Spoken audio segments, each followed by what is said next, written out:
What is IP addressing. So आप किसी भी प्रोफाइल पे आईटी के केस में जॉब कर रहे हैं, आप as a system admin work कर रहे हैं, या फिर आप as a VMware virtualization cloud technology पे आप कोई टास्क परफॉर्म कर रहे हैं, बैकअप इंजीनियर हैं, या आप फिर फायरवॉल इंजीनियर हैं।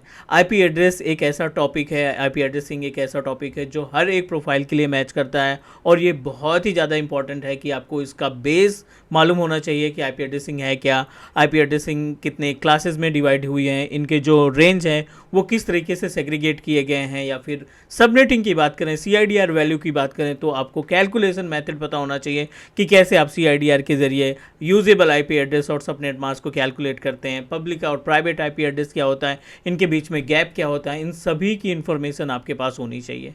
तो आज का जो एजेंडा है इस वीडियो में जो हम आपको बताने वाले हैं वो code related to the IP addressing होगा। 2 से 3 पार्ट बनाने पड़ेंगे, लेकिन आपको मैं कोशिश करूंगा कि कंप्लीट इन्फॉर्मेशन प्रोवाइड करूं, और जिससे कि आप किसी भी प्रोफाइल पे जॉब परफॉर्म कर रहे हैं आप आईपी एड्रेसिंग में सारी चीज़ें एटलीस्ट मैनेज कर पाएँ। तो चलिए बेस से स्टार्ट करते हैं, बट उसके पहले अगर आप पहली बार चैनल पे विजिट किए हैं या पहली बार वीडियो देख रहे हैं तो आप क्लाउड का सब्सक्राइब कर सकते हो, क्योंकि ये ऐसा कॉमन प्लेटफॉर्म हम क्रिएट करने वाले हैं कि जिसमें आपको 100% लाइव प्रैक्टिकल की वीडियोस प्रोवाइड करें, ताकि आप आसानी से डिफरेंट टेक्नोलॉजी को सीख सकें विदाउट एनी पेमेंट। तो आज का जो एजेंडा है, आज की जो क्लास है वो पूरी तरीके से आईपी एड्रेस के ऊपर डिपेंड है। तो इसमें हम बात करेंगे कंप्लीट आईपी एड्रेस की डिटेल के बारे में। तो बहुत ही बेस से स्टार्ट करते हैं कि आईपी एड्रेसिंग है क्या। आप आईपी एड्रेस को क्या बोल सकते हैं। आईपी एड्रेस एक तरीके का लॉजिकल नंबर है, बाइनरी नंबर है, जिसकी मदद से जो नेटवर्क में डिवाइसेज होती हैं, ज़रूरी नहीं कि हम कंप्यूटर की बात करें, अगर आपके पास नेटवर्क है तो जैसे इसमें सिस्टम भी रहते हैं, डेस्कटॉप भी लगे रहते हैं, लैपटॉप भी अवेलेबल होते हैं, प्रिंटर्स भी आप लगा के रखते हैं, राइट, एंड सर्वर्स भी आप इस्टेब्लिश करके रखते हैं, स्विचेस अवेलेबल रहते हैं, फायरवॉल अवेलेबल रहते हैं। मीन्स जितने भी डिवाइस हमारे नेटवर्क इन्वायरमेंट में लगे हैं, ठीक है, जितने भी डिवाइसेस हमारे नेटवर्क इन्वायरमेंट में अवेलेबल हैं, चाहे वो डेस्कटॉप हो, है ना, और या फिर हम लैपटॉप की बात करें, या फिर हम प्रिंटर की बात करें, किसी भी डिवाइस की बात कर लें, ठीक है, हर एक डिवाइस का एक अपना यूनिक एड्रेस होता है, और हम उस एड्रेस को उस एड्रेस को बेसिकली आईपी एड्रेस के नाम से जानते हैं।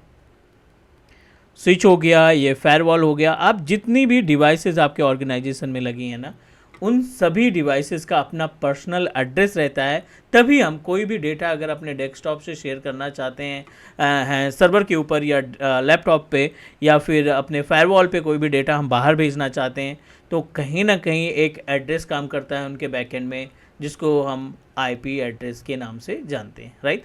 सो अब ये आईपी एड्रेस क्या है, लॉजिकल नंबर है। हर एक जैसे आपका कोई एड्रेस होगा, या जो भी हमारे रिलेटिव्स हैं उनका कोई एड्रेस होगा, एज इट इज़ कंप्यूटर के केस में एक नेटवर्क एड्रेस होता है, और इस नेटवर्क एड्रेस के ज़रिए ही हम आपस में डेटा को कम्युनिकेट कर पाते हैं, एक लोकेशन से डेटा को दूसरी लोकेशन पे ट्रांसफ़र कर पाते हैं, ठीक है। तो बेसिकली अगर हम बहुत ही बेस से बात करें तो आईपी एड्रेस जो है वो 2 पार्ट में कैटेगराइज किया गया है। आईपी एड्रेस की नॉट क्लास की बात नहीं कर रहे हैं हम, बेसिकली वर्जन की बात कर रहे हैं। आईपी एड्रेस के को 2 डिफरेंट वर्जन में डिवाइड किया गया है, 2 मॉडल में डिवाइड किया गया है, आप बोल सकते हो, जो कि पहला है IPv वर्जन 4 और IPv6, IPv version 4 and IPv version 6 जिसको बोलते हैं। अब ये IPv वर्जन 4 और 6 क्या है, IPv4 जो है वो 32 बिट को कंटेन करके रखता है, logical number, binary number contain करके रखता है, और ये 128 बिट को कंटेन करके रखता है, ठीक है। इस पर डीप तरीके से डीपली डिस्कस करेंगे। अभी तो हम बेस पे हैं कि आईपी एड्रेस 2 पार्ट में डिवाइड कर दिया गया, और एक 32 बिट का, एक 128 बिट का। इस 32 बिट को 4 पार्ट में डिवाइड किया गया है, 8.8.8। तो ये 8 क्या है, ये आपका बाइनरी नंबर है कि एक बॉक्स में 8 bit plus 8 bit plus 8 bit plus 8 bit, 4 boxes हैं, 8 बिट के हिसाब से सभी में एड्रेस आएगा, तभी ये हमारा जाके 32 बिट्स बनेगा। उसी तरीके से जब हम IPv6 की बात करते हैं तो इसमें जो बॉक्सेस रहते हैं वो रहते हैं 8, और हर एक बॉक्स की कैपेसिटी रहती है 16, क्योंकि नंबर ऑफ बिट्स कितने हैं, नंबर ऑफ बिट्स अपने पास मिल रहे हैं 128। तो ये जो है 8 डिफरेंट बॉक्स आपको प्रोवाइड करता है बाइनरी नंबर को, हेक्साडेसिमल को स्टोर करने के लिए 1 2 3 4 5 6 7 एंड 8, ठीक है।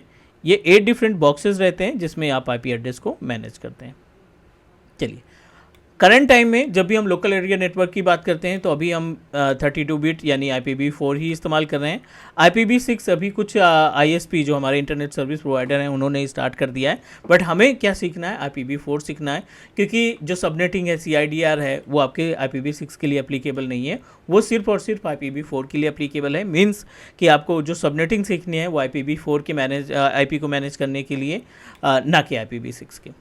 तो बहुत ही बेस से स्टार्ट करते हैं। सबसे पहले तो हम आपको क्लास और रेंज के बारे में बताते हैं। IPv4 के अंदर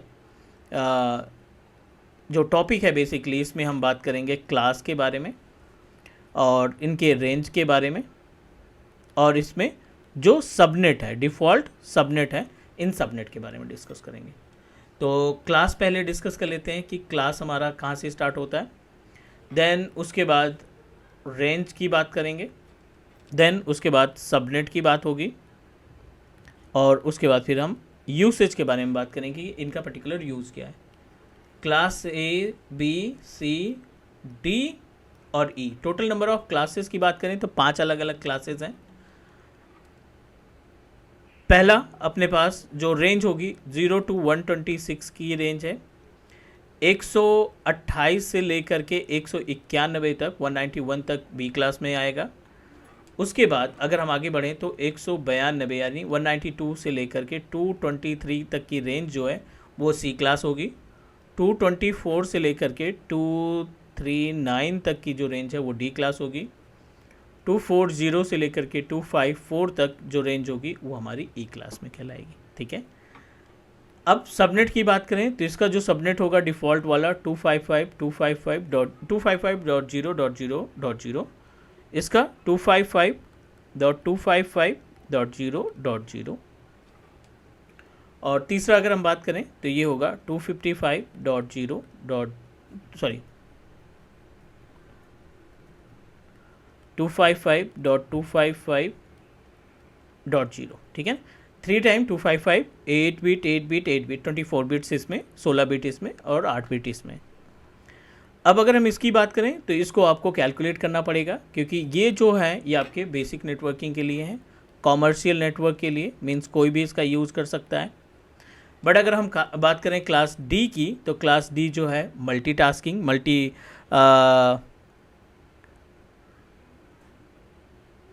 कास्टिंग के लिए इस्तेमाल होता है। मल्टीकास्टिंग आप बोल सकते हैं, आप इसको वीडियो कॉन्फ्रेंसिंग वगैरह के लिए इसका इस्तेमाल किया जाता है।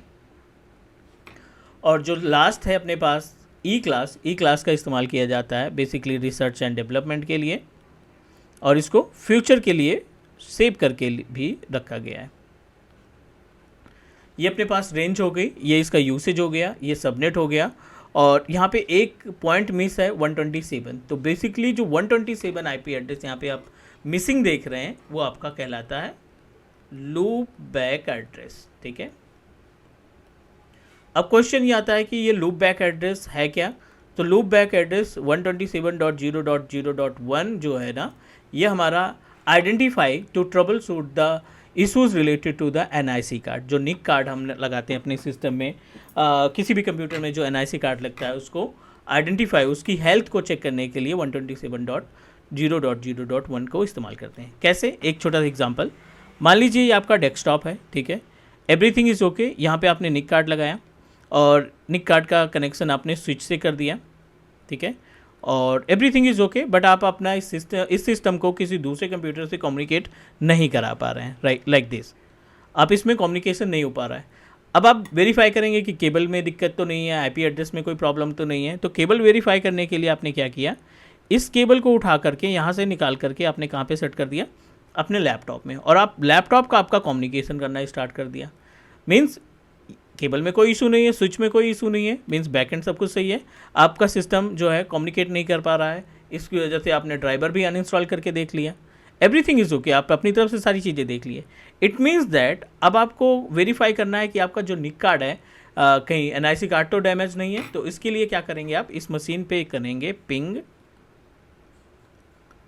127, ये जो लूप बैक एड्रेस है 127.0.0.1 को इंटर करेंगे पिंग करने के बाद। ठीक है, केवल निकाल कर भी कर सकते हैं, कोई दिक्कत नहीं। अगर आपका रिप्लाई आता है, अगर आपको रिप्लाई मिलता है, इसका मतलब आपका एनआईसी बिल्कुल सही है। अगर ये रिक्वेस्ट टाइम आउट आता है या नॉट रीचेबल आता है, ठीक है, इन दोनों कंडीशन में, नॉट रीचेबल और आरटीओ रिक्वेस्ट टाइम आउट के केस में 100% आपका जो एनआईसी है वो रिप्लेस करने की ज़रूरत है। तो उम्मीद है आपको लूप बैक एड्रेस का आइडिया लग गया होगा कि लूप बैक एड्रेस क्या करता है। चलिए, ये था पहला टॉपिक आईपी एड्रेस को। उम्मीद है कि थोड़ा बहुत आपको समझ में आ गया होगा। चलिए, अब अगला जो क्वेश्चन होता है आईपी एड्रेस से रिलेटेड, जो कन्फ्यूजन होता है ना, वो होता है पब्लिक और प्राइवेट आईपी एड्रेस। पब्लिक, ठीक है, और प्राइवेट आईपी एड्रेस। हमें ये कंफर्म करना है कि पब्लिक और प्राइवेट आईपी एड्रेस को कैसे सेग्रीगेट करते हैं या इनका दोनों का यूज़ क्या है। तो एक छोटा एग्जांपल हम आपको दिखाते हैं यहाँ पे। मान लीजिए this is our wifi router, ठीक है, ये हमारा वाईफाई रूटर है। यहाँ पे कुछ लैपटॉप अवेलेबल हैं, these all are the laptops, ठीक है, जो कुछ डेस्कटॉप हैं, कुछ मोबाइल फ़ोन्स हैं, कुछ टैबलेट हैं। ये आपने सभी डिवाइसेस को वायरलेस कम्युनिकेट कर रखा है, ठीक है, सभी डिवाइसेस आपकी वायरलेस कम्युनिकेट कर रही हैं। तो अब ये जो वाईफाई रूटर है, डेफिनेटली ये किसी न किसी आईएसपी से जुड़ा होगा, इंटरनेट सर्विस प्रोवाइडर से जुड़ा होगा, किसी न किसी इंटरनेट कनेक्शन से अटैच होगा। अब जब यहाँ पे आईएसपी आपको आईपी एड्रेस देता है, वो आप सिर्फ एक आईपी एड्रेस मिलता है, वो भी पब्लिक आईपी एड्रेस, ठीक है। अब एक सिंगल पब्लिक आईपी एड्रेस से मल्टीपल कंप्यूटर को रन कराना थोड़ा सा टफ है कि आप एक जगह पे इंटरनेट यूज़ करेंगे, दूसरी जगह पे आप नहीं कर सकते, क्योंकि आईपी एड्रेस एक ही है, तो उसको हम एक पर्टिकुलर मशीन में कॉन्फ़िगर कर सकते हैं। बट कॉन्फ़िगर करने की रिक्वायरमेंट नहीं होती। ये आपका जो वाईफाई रूटर है, इसमें डीएचसीपी का पूल होता है, जो कि प्राइवेट आईपी एड्रेस की रेंज को कंटेन करके रखता है। इट मीन्स दैट जो ये आपस में सिस्टम कम्युनिकेट करेंगे, वो प्राइवेट आईपी एड्रेस से कम्युनिकेट करेंगे। जब आप इस पर इंटरनेट का इस्तेमाल करेंगे, इंटरनेट कनेक्टिविटी करेंगे, तब पब्लिक आईपी एड्रेस की रिस्पॉन्सिबिलिटी होगी कि वो आपके आईपी एड्रेस को, वो आपके डाटा को बाहर ले जाए। मैं आपको एक एग्जांपल दिखाता हूँ।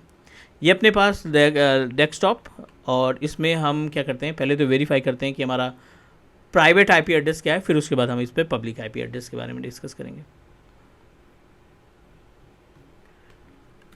IF कॉन्फ़िग यहाँ पे हमने एग्जीक्यूट किया, और हमें जो आईपी एड्रेस यहाँ पे असाइन हो रही है डीएचसीपी के ज़रिए डिफ़ॉल्ट वाली, वो है 1.8 192.168.1.8। अब आपको यहीं पे ब्राउज़र ओपन कर लेते हैं एक, यहाँ पे टाइप करो व्हाट्स माई आईपी। अब आप देखिए 122, 162, 145, 63, 63, ये अपने पास पब्लिक आईपी एड्रेस आ रही है। तो अब दो आईपी एड्रेस है, एक तो 192 आपको मिल रहा है, यहाँ पे 168 मिल रहा है, .1.8, ये हमारी प्राइवेट आईपी एड्रेस होगी। पब्लिक आईपी एड्रेस में आपने देखा कि 122, 162, 145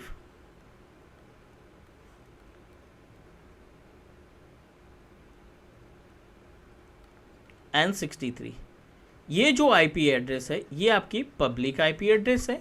ये आईपी एड्रेस जो है आपका 192 का, वो प्राइवेट आईपी एड्रेस। इसकी प्रॉपर रेंज है, तो हम एक बार रेंज को भी वेरीफाई कर लेते हैं ताकि आप आसानी से समझ सको।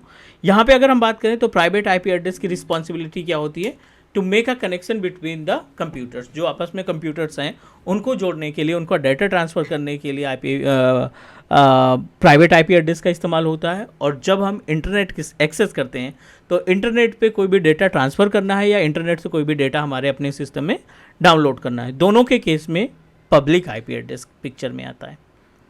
तो रेंज की बात करें तो प्राइवेट आईपी रेंज अगर हमें मालूम पड़ जाती है, तो पब्लिक अपने आप हम निकाल लेंगे। प्राइवेट आईपी एड्रेस रेंज क्या होती है, ए क्लास का अलग, बी क्लास का अलग और सी क्लास का अलग। ए क्लास की जो आईपी एड्रेस है, स्टार्टिंग 10.0.0.0 से लेकर के